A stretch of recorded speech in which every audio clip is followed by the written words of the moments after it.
ఆ తప్పుని మళ్ళీ ఎత్తి చూపించకూడదు అనమాట. అది దేవుడు ఇక్కడ చూపిస్తున్నాడు.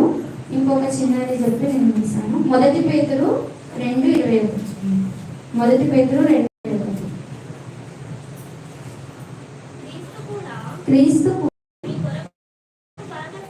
మీ కొరకు బాధపడి మీరు తన అడుగు జాడలను నడుచుకున్నట్లు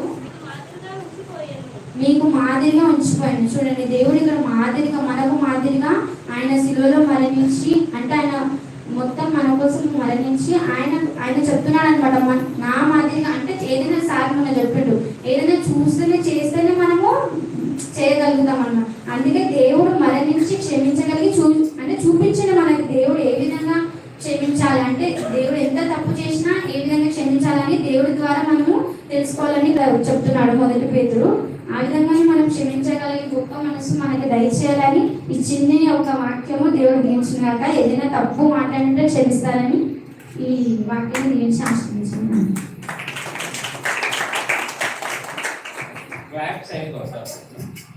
వాక్యము దేవునికి వాక్యం అయినాక దయచేసి క్లాప్స్ చప్పట్లు కొట్టాం. అదా మన దేవుని మహిమపరచాలి.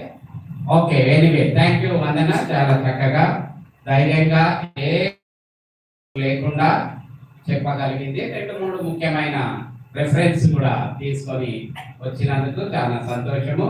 దేవుడు ఈ విధంగా మన సంఘ కుటుంబాలను, సంఘస్థులను దీవించి ఆశీర్వదించాలని ఆశపడదాం, ప్రార్థన చేద్దాం.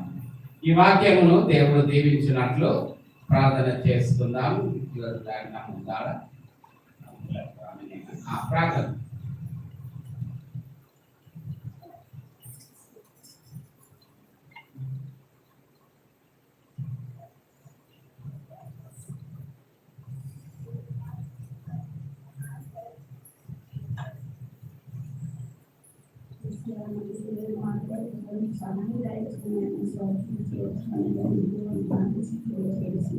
పరిశుద్ధాత్మ అందరూ మంచిగా